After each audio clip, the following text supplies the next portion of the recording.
Hello and welcome to the Ramon Foster Show, starring the one, the only Ramon Foster out in Hendersonville, Tennessee. What's going on, Moan? Not too much, man. Making it happen. You know, it turned out that the sun does rise, even if it is gray in your parts of the world. There is a new day. You know, Moan, do you stay on or off social media after a game like that? Selfishly, it depends on how I play. And if I had an outstanding bad play, or if we as a unit had a bad game. So there's factors on determining if you get on off social media. Wait till the crowd die. There are players who do this like right when they get on the plane. Yep, 100%. Some take it good and bad. Some just rather say the good, and some will take the bad later down the line. No matter what, you're going to be judged. No matter what, there's going to be somebody that says something. But that's a part of the game now. Everybody's interconnected like that now. Let's talk about the head coach. We are now officially, mathematically, one loss away from his first losing season. Yeah, man. And it's funny. I don't know why, but I've kind of had that out of my head ever since they were 2-6. Like I thought, foregone conclusion. Do you know what I'm saying? Yeah, I'm with you. What's to be said about this, Moan? Because that game Sunday wasn't exactly, the result of some let's go win one here. Let's get a winning record or whatever. Although that thing, the concept in general, is completely overblown. Yeah. When you see leaders saying you let one slip, I think it kind of resonates a little bit that internally they're probably fighting that stigma of being below 500. I know for sure I didn't want to be a part of a team that had one of those losing seasons, just being completely honest. If we lost Ben or key players, me personally, I was like, not on my watch. My senior year in college, I was on a part of the team that ended up getting our head coach fired, and to be attached to that sentiment or that event, it sucks, man, because you're always correlated with it, whether it's your fault or not. And I think those guys internally are kind of dealing with that to say, nah, this isn't the legacy we want to have on our record, because there's some great players on it. It's just a matter of the team in a sense. I mean, every coach has had one. And the biggest conversation around Coach Tomlin is he's yet to have a losing season. That is a badge of honor. If we can be frank, like that's cool as it get when it comes down to that. And right now, you're on the verge of it. That's just the reality of it. He's also had only one double-digit winning season out of the last 5. He obviously hasn't succeeded in the playoffs in a long time. And I don't know, Moan. You take it from here, because I don't even have a question to ask. Yeah, it was funny you say that. I was having a conversation earlier about that being the case. Somebody brought up the Minka conversation in a group chat. And I was like, Mo, you're sourcing information from group. No, it's not that. It's just that's what we're doing here. Is we're talking about the rest of the season. Like, what does it mean? What comes next? And a good buddy of mine that played in the NFL kind of said, is this where the change happens? Is this where, does the voice get stale in the sense of the message when it comes down to the play and the team and the culture? And I think when you look at this team, everything lines up. Nobody's getting out of whack when it comes down to, attitude and ability. Everybody understands that winning is the mission. You see that being the case too. But you almost look at Andy Reid, Philadelphia situation. It's not to say Andy was bad, because heck, he left there and went and got his first Super Bowl as a head coach, right? But that's always going to be the case when you look at that conversation and say, geez, this feels kind of dirty to talk about it, because he's done nothing wrong in the sense of his coaching and his team, but it's a matter of what ownership thinks, Omar thinks, and just the results and what you're given year in and year out. Yeah, that's kind of the thing. One of the things to remember about any NFL head coaching discussion is that you're not just talking about the person who's standing on the sideline on Sundays. You're talking about the guy. You're talking about the one who's got his fingers in every single pie the operation, including the draft, including player acquisition, including whenever somebody somewhere at South Water Street might have said, hey, The Bears are offering Roquan Smith. Okay.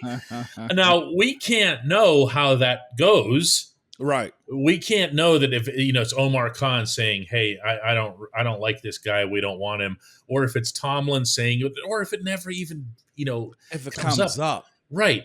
But he's in everything. So when you're talking about a voice being stale, sometimes I think people will hear that as if the players have tuned him out or something. They haven't. They absolutely haven't. But the whole concept can become stale.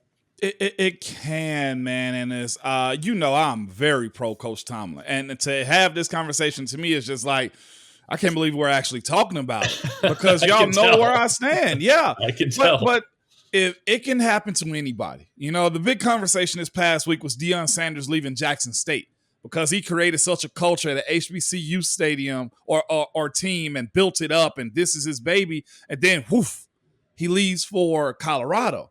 Which everybody knew he was going to do, not to turn this into I'll be honest with you. I was a little lost on it initially, but I listened to his message to his team.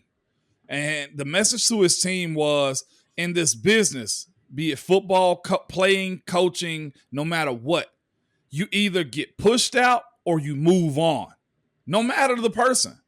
And you look at every team, all 32 teams, they've either had a coach that walk away, like the Saints did, right, with their head coach. Bruce Arians somewhat got pushed away. Or that was both with him, or you get fired. I don't know that Sean Payton wasn't in some ways at least nudged with all the extracurricular stuff that was going on there. But your point stands. Yeah, and I think that's where in this turn with new quarterback, new regime of what the NFL is, I think the bones of Pittsburgh forever is going to be embedded in that team on South Water Street that you speak of. But it's a matter of kickstarting the rest of it. And I don't know if that means Coach Tomlin gets another 10 years or whether he gets another 10 games. You know what I'm saying? As far as making his case. But at least on the fan side, I know that conversation comes up a lot.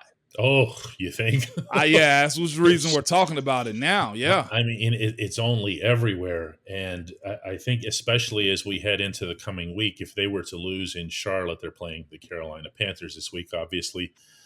You would really see. I mean, it's Charlotte. I know. Yeah, I know. We'll see if that happens before we start banning them for it. But the circumstances kind of go out the window in those cases, don't they? I mean, no one says, well, hey, you didn't have your quarterback or TJ's playing at about 30% or anything like that. It's just, hey, right now, in this moment, look at the record. Look at being eliminated from the playoffs. Don't think about the development or the progress or anything else. Look at the outcomes. Yeah. And what's crazy, this will just be his first losing season, and that's what sucks about it. Yeah, I don't know, Moan. I'm not that into that whole stat. I just never have been. To me, if I listen to what they say, whenever it's Art Rooney and Mike Tomlin and before them Kevin Colbert saying that the objective is to win the Super Bowl, and you're not having any success in the playoffs, to me, this has been a whole lot of losing for a while now. So I haven't really cared if they've won 8 games or 9 games or the 10 or whatever it is. I just don't care. But okay, we'll continue this because I know we're up against it. Okay, in the matter of what it means. Yeah, we got to keep going on this one. Yeah, here we go. We'll be right back.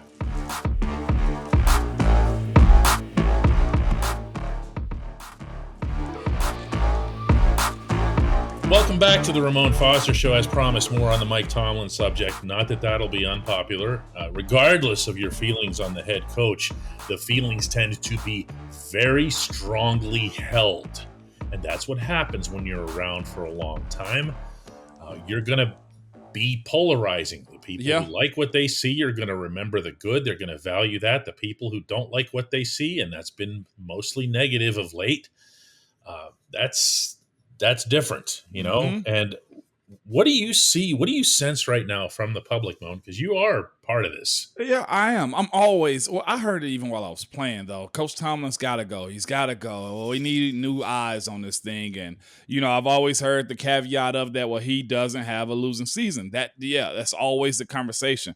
I say that comes from our fan base. The other side of this says this from a team that I cover and just people being on other teams and organizations is Well, Pittsburgh's always in it, though. I think that's mostly the saving grace of it all. That's more flattering than the to me. That's yes. Yeah. Okay. All right. Yeah. So that's always the conversation. Is Pittsburgh is always in it, even if they're not as good as you want them to be. They're always in it. I think that does hold stock, DK, despite the wins, losses, and when you lose in the playoffs.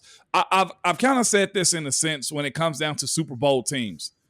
And staying Super Bowl teams and relevant. Pittsburgh every year gets at least 4 or 5 post 1 p.m. games. That happens because you're the show. The fans always travel. It always tunes in, and you usually are winners. That's correct in saying, right? Yes. In order to be Super Bowl teams to me and be one of those top echelon teams that people always speak of, I say this. You fly above the line as far as performance constantly.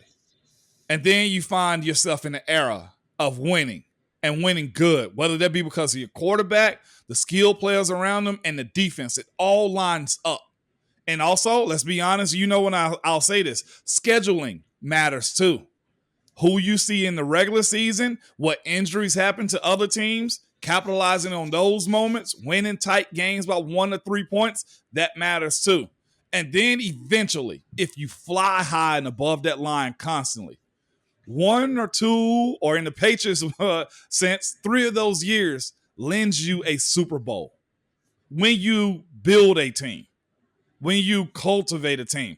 What the Rams did last year, you look at that and say to yourself, they all buy players, but there was a bunch of recruiting and lobbying to get guys like Vaughn and having OBJ signed. Yeah, that's different.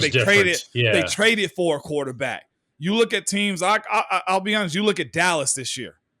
Dallas finally has Dak together. They got the running game together. They got this offensive line finally somewhat healthy. They got a defense. They got a secondary that works. And Dallas, let's be real, for about the last 3-4 years, minus the year that Dak was hurt, have been flying above the line, right? Yeah, for the most part. And now is their time to strike if they can get past a team like Philly.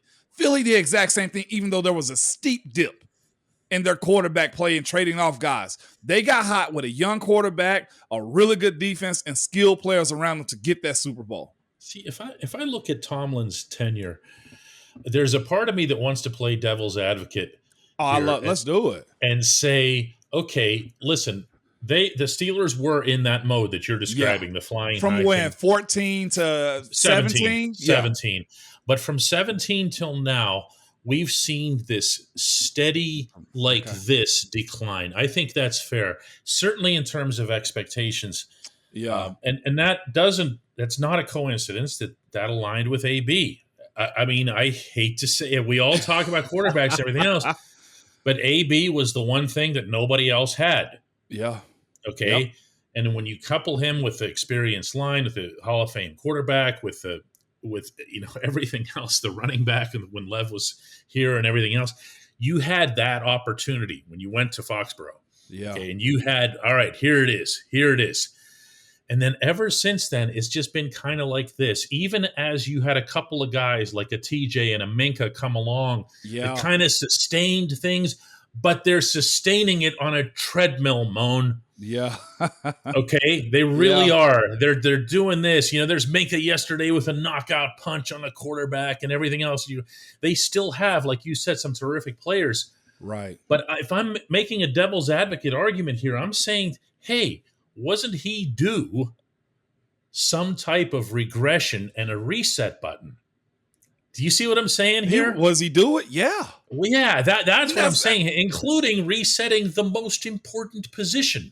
And that, you mean quarterback or head coach? Quarterback. No, it's quarterback. Yeah. Okay, so in that point right there, it was doing. That's what I was thinking. And all of this, like, he's had his ups and it's been as steady. As you said, the incremental fall. Mm-hmm. Is he allowed a pendulum swing to the other side to come back over? Is he allowed that in Pittsburgh with the standard that the standard is the standard? Because I'm looking at it, Cowher's win percentage, I think I just looked at, was 62%. And when you look at Coach Knowles, his was 52%. Oh, yeah, he really fell off. But so is he allowed that in today's football? Despite what people feel about him, and we know how that goes sometime, right?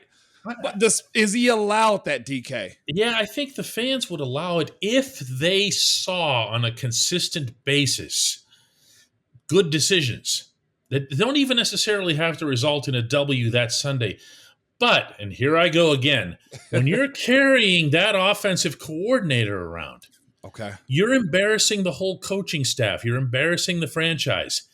And I just don't get that. I get, I mean, okay, he made his choice. He made the bet. He has to lie in it and everything else here. But is that more important than what we're seeing on a Sunday-to-Sunday basis? Is that more important than having the best coordinator in place to help Kenny Pickett, Najee Harris, Pat Freiermuth progress? No, no. Right. And I think that's the part that rattles people. It's not, oh, he should have called a timeout in this situation or whatever. Challenge here.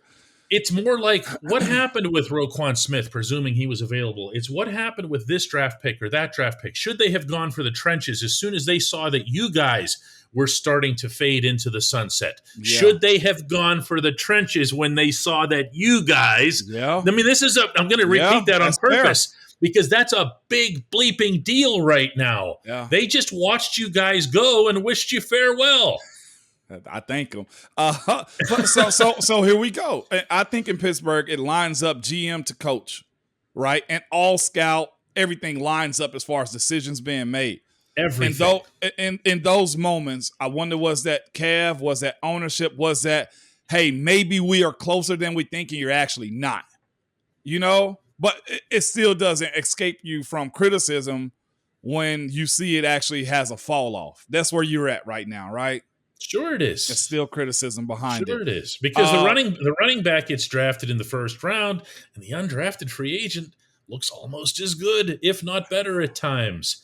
That could have been, let's not start mentioning centers who play in Kansas City. Okay. Yeah, I mean, okay. I mean, you got to take care of the trenches, and that's a Steelers thing. It's always been a Steelers thing until the last 2-3 years. It is. You always had that succession plan. I remember when Pounds came in, where Hartwig was pretty much, you already knew what was going to happen when you take him in the first round because, and I thought Hartwig probably had 2 or 3 years left in him. Yes. I did. Yeah. I did. So they didn't care. They had an opportunity to take an impact player at a position that the franchise, that specific position that the franchise has valued for decades. So there are a few pieces away for sure.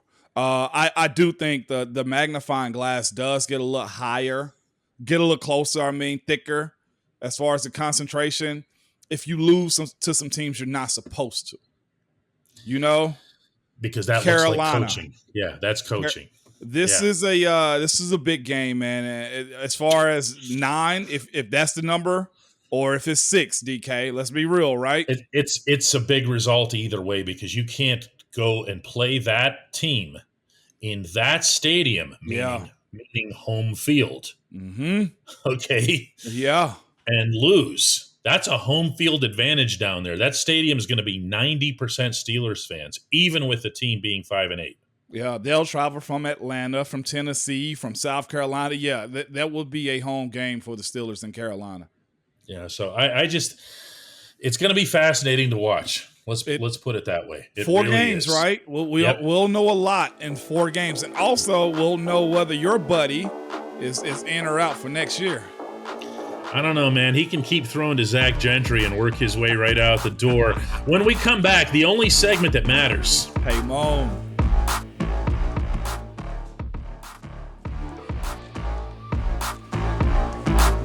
And welcome back to the Ramon Foster Show and the only segment that matters. That's brought to you by our friends at the Get-Go Cafe and Market, where 3 expert chefs fine-tune every detail so that every sub, burger, salad, wrap, drink, and app is crafted for craveability. Order your favorite item at the Get-Go Cafe and Market today. Better believe it. Today's entry comes from someone who just goes by, "This coffee is cold." Well, I can tell you it's not cold at Get-Go, including the nitro that they're rolling out. You're really going to love that. They brought it down to our offices. late last week. Yeah. I guess they wanted to go for the coffee connoisseur and see what he thought of it. It's outstanding. It was a French vanilla brand. Yeah. Really, really good stuff. Anyway, here it comes. Hey, Moan! With Kenny Pickett in the concussion protocol twice now this year, it has me wondering about Ben Roethlisberger early in his career. Before Todd Haley changed his style of play, Ben took a lot of hits. And if we would have applied modern concussion protocols to that era, ouch. Is it fair to say that Ben would have missed a lot more games? Actually, Moan, you can feel free to interject yourself into that one. As far as concussion protocols and whatnot, I've seen coaches take a whole lot more time. The idea that you just roll players back out, no, that is old. Coaches are more cautious about it. Players are more cautious about it. And truthfully, it does become one of those pride type of things in a sense. Okay, I'll just say that. Wow, Kevin Colbert just texted me. I don't know what this is about. But speaking of which, he was one of the main people that was ahead of the curve by saying, hey, if y'all got something going on with your brains, say something. And I had a pact with Marquise. Like, if he has something going on, Pounce was going to say something to me. Hey, Mom, let them know I got something. Or if I had something going on, hey, Pounce, hey, grab wig, nor wig. Why? I'm curious. Why wouldn't you just do it yourself? It's begotten. It used to be one of those things where you just keep going. And then you realize you're an idiot if you keep going. Me personally, I see guys, because it's not a break. It's not a tendon. It's not something you got to have surgery on. You can walk fine. Everything around just fine. So am I hurt? Is what guys used to say. You look like you're fine walking off the field. You look like you're tapping out. Exactly. So because of that, it's better to have somebody in those situations. And what's weird, it happens in games where you're usually losing or something, right? Or you just had a bad play. That's where it usually comes from. Like, the quarterback just got dinged. I'm sure that's why it's Kenny the Lima Swede syndrome, but I digress. It is. But that's why Kenny went back out there and they yanked him back out, right? Yeah. He was like, I'm fine. No, he was deemed to be, according to Mike Tomlin, symptomatic after he went back out. Like, somebody saw something from the sideline, a spotter, they were keeping an eye on him, and as soon as they saw something that didn't look right, it was like, out. Exactly. And that's probably one of the best things that ever happened in a game. I was covering a team recently that had a guy have a concussion. Did not show up. Well, he had a concussion on Monday on the report. Finished the entire game. And instead of potentially missing maybe 1 week or 2 weeks, he ended up missing like 3, almost 4, because he stayed in the game and made the condition worse. The protocol has got so much more different now. It used to just be, all right, pass the test. How do you feel? Good? No headaches? Okay, good. Roll them back out. Now the impact test has to be passed. Okay, there's also a motion side of concussions that you have to pass too, because what they've learned is the vision sometimes, movement, running up and down, banging into guys will onset the concussion again. So now you have to pass that, or you got to exert a whole bunch of energy to pass it also. And of course, the NFL, I'll be frank, is trying to save his behind. Okay? They don't want any more bad press. The advancement in helmets have gotten a whole lot better. Lawsuits. Lawsuits. That's what they're worried about. They don't worry about people like me. You see what I'm saying? They're worried about the lawyers. When you're dipping into that cash, and it's just better. It just is, man. Would Ben have missed more games? Oh, of course he would have. With the way they do it now? Yeah. In fact, if one of the things that Ben did, was it last year, where he had he self-reported at one point. He was on the sideline. He wasn't feeling right. He looked over to his left. He walked over toward that tent and said, "Hey, something's off." And he spoke about it afterward. He was proud of it, and he wanted people to know it so that he could contribute to altering the culture a little bit. You know, you see what I'm saying? Like it's changing now, and that's a good thing. I'm conscious about it with my kids. I am. Any young kid that I'm teaching the game to, I tell them, keep your head out as much as you can. Some guys, what's that mean? Like some guys block it as a battering ram, like they dip their head to make contact. Don't do that. No, you butt people up with your hands and chest and your face mask to follow. It's not a head down type of block. If it's head down, yes. There's one exception to that. What's that? Dave on Perfect. I'll say this. Dave didn't want to do that again. That was one of those moments. That may have been that game when he asked you, what the bleep are we doing? That may have been the game. Okay. It might have been. I'm not sure which one it was. There were so many. I'm almost pretty sure it was, man. David DeCastro with the bull horns lowered, looking for 55 on the other side. And truthfully, the helmet ain't a weapon. No. So don't use it as such. And I know a lot of people get ticked off when guys run through quarterbacks and they lead with their helmet first. Take the head out of it specifically and show like, man, I'm being as safe as possible, because that's the one thing you can't really heal as much as you need to is the brain. Like when you really break it down and look at like the diagram of what it looked like, yeah, you being an Iron Man ain't necessary in those moments. Well, correct me if I'm wrong too, since you're describing it that way. But if you lead with the head too, aren't you risking your neck? I mean, that's a part of it. Use the safer body parts. All around. The game has changed in a lot of different ways, and I'm happy for it, especially on the health side, specifically because I have kids that play, or kids I know, man. It cringes me when I see those videos on social media, those coaches lining them up, bull in a ring. I'm like, I bet you didn't even play past middle school, did you? And here you are using these kids, for something that you never did in your career, you pond rider. That's something I've had really good discussions about this with Merrill Hodge. He's really passionate on this particular subject, and he will insist that football is the safest it's ever been now, in large part because of proper instruction. Yes. Before anything else, it's not just about the tents and the spotters and the coaches changing their mindset and cultures. It's also about, and primarily about, someone like Merrill will tell you, technique. Yeah. Do it right. Play the game right. Play it safe on all sides. And when somebody isn't doing that, they'll stand out like such a sore thumb that it's easier to legislate against them. Mm-hmm. You know what I mean? It's easier to throw a flag because you'll see something, you'll go, whoa, not used to seeing that. Yeah. And what's crazy too, I think a lot of that Cincinnati stuff that we went through was partly because that was in the phase of transitioning into safer ways to tackle. Remember? Like that was a huge part of it. Like, I remember. Dog, why are you out here like this? To your point, it makes it easier to point out. It makes it easier to find, easier to suspend, because that ain't how we doing this anymore. There's not enough yellow cloth in the world to have accounted for all the flags that would have been thrown on you guys in those games. Oh my gosh. But I'll say this too before the comments come to the chat.